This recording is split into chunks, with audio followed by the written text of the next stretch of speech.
Hello students, welcome to my YouTube channel Gyan box. मैं अशोक द्विवेदी आज आपको ये बताने वाला हूँ कि एक्सरसाइज 2.1 जो क्लास 8th एनसीईआरटी मैथ से रिलेटेड है, इसके क्वेश्चंस को कैसे सॉल्व करेंगे। तो स्टूडेंट्स, क्वेश्चंस को सॉल्व करने के लिए सबसे पहले कुछ उसके ग्राउंड्स होते हैं, उन्हें हमें जानने की ज़रूरत होती है।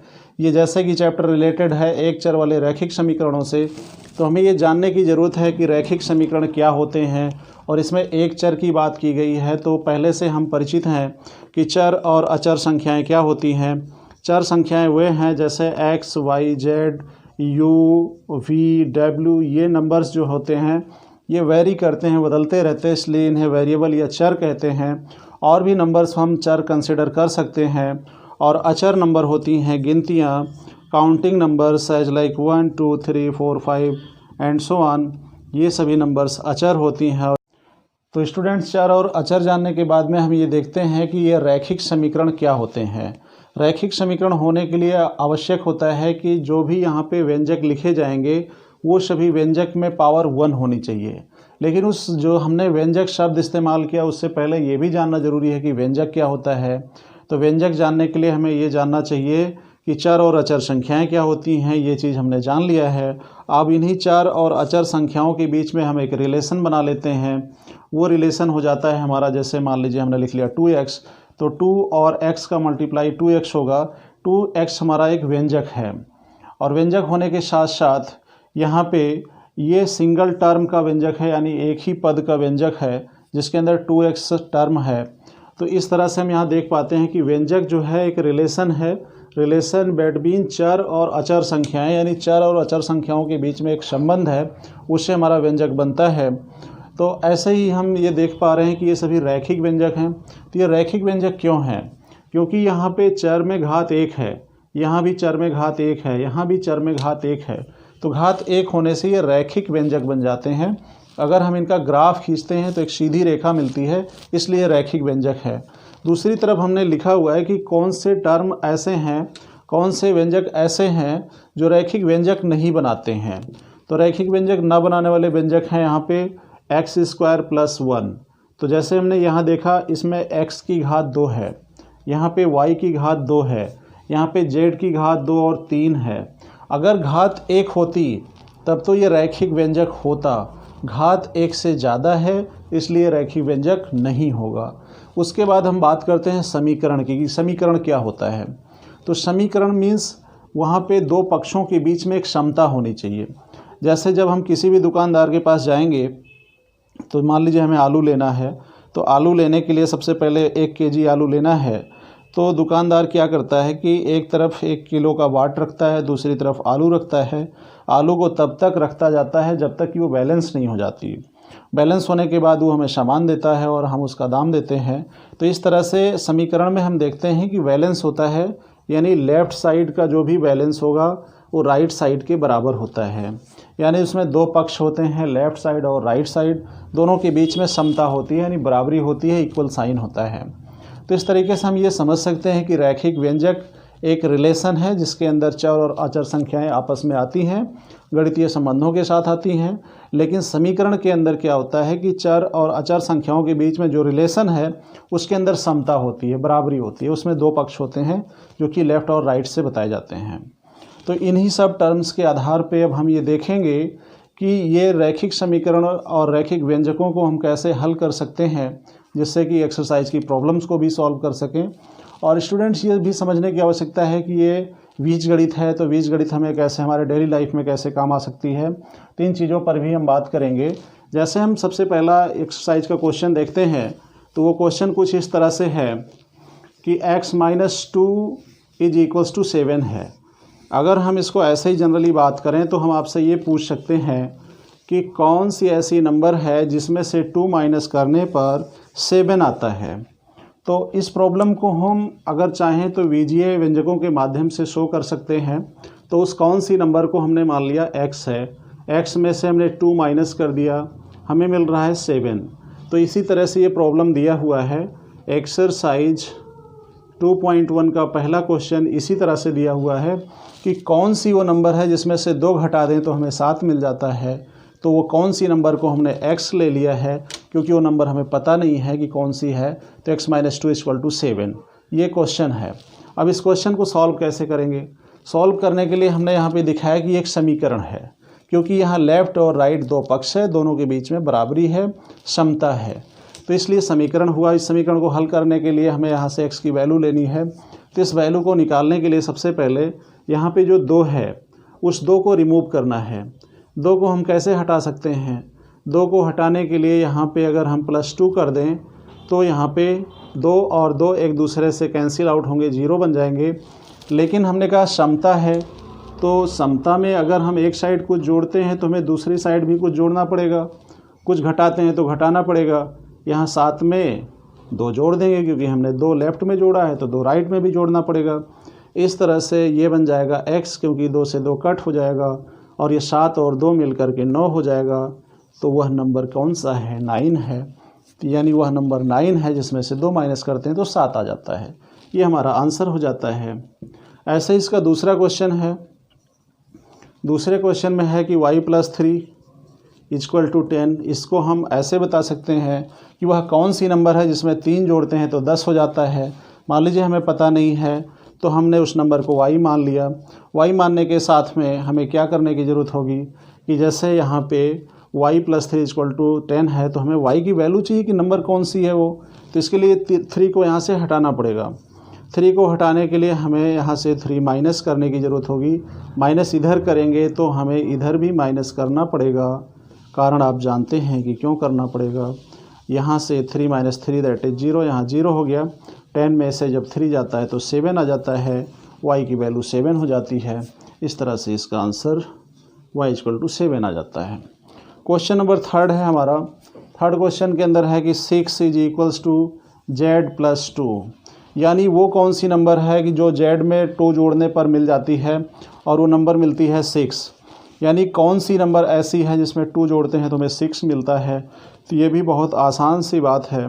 हम यहाँ देख पा रहे हैं, यहाँ 6 है, यहाँ z + 2 है, तो यानी z की वैल्यू चाहिए। यहाँ पे z की वैल्यू फाइंड आउट करने के लिए यहाँ पे 2 है, तो इस 2 को हटाने के लिए यहाँ से -2 कर देंगे।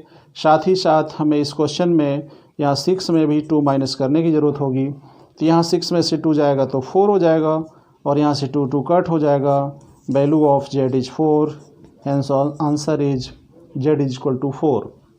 इसके साथ में क्वेश्चन नंबर 4 को सॉल्व करते हैं। बहुत ही आसान से सवाल होते हैं। इन सवालों को हल करके एग्ज़ाम्स में हम बहुत अच्छे नंबर पा सकते हैं, इसलिए बच्चे इन्हें ज़रूर करें। हमारा 4th क्वेश्चन है कि 3/7 + x = 17/7। ये क्वेश्चन थोड़ा सा अलग है उनसे, तो हमें ये देखने की ज़रूरत है कि 3/7 में कौन सा नंबर ऐड करें कि 17/7 हो जाए। तो यहाँ पे सबसे पहले हमें यहाँ 3/7 दिया हुआ है और x की वैल्यू फाइंड आउट करनी है। तो जाहिर सी बात है x को अकेला पाने के लिए इस 3/7 को हमें यहाँ से हटाने की ज़रूरत है। इसको हटाने के लिए इसमें से हम उतना ही घटा देंगे तो ये हट जाएगा, लेकिन जब इधर हम घटा देंगे तो इधर भी घटाना पड़ेगा। क्यों? क्योंकि आपको हम बता चुके हैं कि ये समीकरण है, जो काम करेंगे दोनों में करेंगे। क्यों? क्योंकि लेफ़्ट बराबर यहाँ पे राइट होता है, लेफ़्ट साइड राइट साइड के बराबर होता है। तो यहाँ पे हम देख पा रहे हैं कि ये दोनों कट जाएगा, कटने के साथ ही x आएगा। x की वैल्यू यहाँ पे आ जाएगी। जब हम देखते हैं कि इन दोनों के यहाँ 7 बेसेस इक्वल होते हैं, तो बेसेस इक्वल होने के साथ में ये 17 में से 3 माइनस हो जाएगा। दैट इज़ यहाँ पे आपका 14/7 आ जाएगा। 7 × 1 = 7, 2 × 14। इस तरह से x की वैल्यू हमारी 2 हो जाती है। 2 इज़ द आंसर। तो इस तरह से हमने क्वेश्चन नंबर 4 को भी सॉल्व कर लिया। 4 के बाद में हम 5th को देखते हैं। ये पूरी एक्सरसाइज आज हम फिनिश करेंगे और सीखेंगे कि इन प्रॉब्लम्स को कैसे हल किया जाता है। तो क्वेश्चन नंबर 5 कह रहा है कि 6x = 12। तो यहाँ से x की वैल्यू फाइंड आउट करनी है। बहुत आसान सी बात है। 6 इसके साथ मल्टीप्लाई में है, तो हमें x को फ्री करने की ज़रूरत है, क्योंकि x की वैल्यू चाहिए। तो 6 से डिवाइड कर देंगे, 6 से डिवाइड इधर भी कर देंगे, 6 से 6 कट जाएगा। x की वैल्यू हो जाएगी 2। This is our answer also. इसके साथ में क्वेश्चन नंबर 6 होगा। 6 में कह रहे हैं कि t/5 इज इक्वल्स टू 10, तो t की वैल्यू चाहिए। t की वैल्यू चाहने के लिए यहाँ ये 5 से डिवाइड है, t की वैल्यू हमें निकालना है, तो जाहिर सी बात है 5 से मल्टीप्लाई कर देंगे। 5 से लेफ्ट में मल्टीप्लाई करेंगे तो राइट में भी करना पड़ेगा, तो ये 5 से 5 कट हो जाएगा, तो t की वैल्यू यहाँ पे आ जाएगी 50। Hence we got t equal to 50 is the answer. अब हम क्वेश्चन नंबर 7 पे आएंगे। क्वेश्चन नंबर 7 क्या कहता है ये देखेंगे। क्वेश्चन नंबर 7 कह रहा है कि 2x/3 इज इक्वल्स टू 18। जैसे जैसे हम आगे बढ़ रहे हैं क्वेश्चंस थोड़ा सा अलग हो रहे हैं। तो यहाँ पे x के साथ में 2/3 है और यहाँ 18 है। अब 2/3 को यहाँ से हटाना है, तो हम एक और तरीका इस्तेमाल कर सकते हैं। जब दो फ्रैक्शंस एक दूसरे के इक्वल हो जाते हैं, जैसे 1/2 इज इक्वल्स टू 1/x/2 के इक्वल हो जाता है, तो हम यहाँ क्या कर सकते हैं कि क्रॉस मल्टीप्लाई करते हैं। तो यहाँ पे क्रॉस करने पे हमें 2x × 1 मिलता है और 18 × 3 मिलता है। 18 से 3 मल्टीप्लाई होगा और 2x से 1 मल्टीप्लाई हो जाएगा। Hence 2x is equals to 18 3 जा 54 और x की वैल्यू आ जाएगी 54 डिवाइड बाई 2। इस तरह से ये आ जाएगा हमारा 27। x की वैल्यू 27 आ जाती है। तो इस तरह से 7वां क्वेश्चन भी हो गया। 7वें के बाद में नेक्स्ट क्वेश्चन पे आते हैं जो थोड़ा सा अलग है। ये क्वेश्चन में ये कहा गया है, 8वां क्वेश्चन है कि 1.6 is equals to y/1.5। Then इसके लिए क्या करने की ज़रूरत है, थोड़ा सा हमने आपको अभी बता चुके हैं कि जब दो फ्रैक्शंस इक्वल हैं तो उन्हें क्रॉस मल्टीप्लाई कीजिए। तो क्रॉस मल्टीप्लाई करेंगे तो y × 1 एंड हैंस 1.6 × 1.5, तो ये आपका हो जाएगा y इक्वल टू, इन दोनों को मल्टीप्लाई कर लेंगे। मल्टीप्लिकेशन में हमें ध्यान देने की ज़रूरत होगी कि काफ़ी बच्चे पॉइंट्स के मल्टीप्लाई में प्रॉब्लम क्रिएट करते हैं, तो वो चीज़ हम देखते हैं कि प्रॉब्लम क्यों आती हैं। सबसे पहले इनको मल्टीप्लाई करेंगे, तो यहाँ से हम चाहें तो 5 से इसको कर लेंगे, तो 5 6 जा 30 होगा, 0 आ जाएगा और इसके साथ 5 1 जा 5 3 8 हो जाएगा। 1 से करेंगे तो 16 ही आएगा, 0 ये 14 का 4 और कैरी 1 होगा, यहाँ से 1 1 2 हो जाएगा। जब भी आपको यहाँ डेसिमल लगाना है तो यहाँ पे 1 डिजिट पे डेसिमल है, यहाँ 1 डिजिट पे डेसिमल है, दोनों डेसिमल एक दूसरे के साथ में यहाँ जुड़ करके 2 डिजिट पे यहाँ डेसिमल लगेगा। इस तरह से इसकी जो वैल्यू आएगी 2.40 आएगी। हम 40 को आगे हटा सकते हैं, तो यहाँ से 2.4 ही फाइनल वैल्यू लिख सकते हैं। इस तरह से इसमें भी y की वैल्यू हमने फाइंड आउट कर लिया। अब चलते हैं नेक्स्ट क्वेश्चन पे। नेक्स्ट क्वेश्चन है हमारा क्वेश्चन नंबर 9। क्वेश्चन नंबर 9 के अंदर है कि 7x - 9 is equals to 16, then what is the value of x। तो इसके लिए हमें थोड़ा सा टर्म्स ऐसे सोचने की ज़रूरत होगी, जैसे -9 है तो -9 को हम क्या कर सकते हैं, सबसे पहले तो -9 को हटाएंगे। -9 को हटाने के लिए यहाँ -9 माइनस में है, इसके साथ एक +9 दे देंगे, तो माइनस प्लस एक दूसरे को ख़त्म करेगा। लेकिन जब +9 इधर करेंगे तो +9 इधर भी करना पड़ेगा, +9 इधर करेंगे तो ये 25 बन जाएगा। उसके साथ में ये आपका 7x बन जाएगा। इसके साथ में यहाँ 7 इसके साथ मल्टीप्लाई है, यहाँ पे 25 है, इस 7 को हटाना है तो मल्टीप्लाई है, तो 7 से यहाँ डिवाइड कर देंगे, 7 से यहाँ डिवाइड कर देंगे, 7 7 कट जाएगा, x की वैल्यू हो जाएगी 25/7। This is the answer. इस तरह से हमने 9 क्वेश्चंस पढ़ लिए स्टूडेंट्स। आप अगर ध्यान से देखते रहेंगे तो ये क्वेश्चंस बहुत आसानी से आप भी कर सकते हैं। अब आते हैं क्वेश्चन नंबर 10 पे। क्वेश्चन नंबर 10 में हमें क्या करने की ज़रूरत है। क्वेश्चन नंबर 10 ये कह रहा है कि 14y - 8 इज इक्वल्स टू 13। तो वही सेम फॉर्मूला इस पर भी लगेगा जैसे अभी हमने आपको बता रखे हैं। पहले हमें 14y को लेके चलना है, -8 को हटाना है, हटाने के लिए यहाँ 8 जोड़ना पड़ेगा। जब लेफ़्ट में हमने 8 जोड़ दिया है तो राइट में भी तो जोड़ेंगे, जिससे कि बैलेंस बराबर रहे। ये दोनों यहाँ से कट हो जाते हैं। 14y = हो जाएगा 13 + 8 दैट इज़ 21।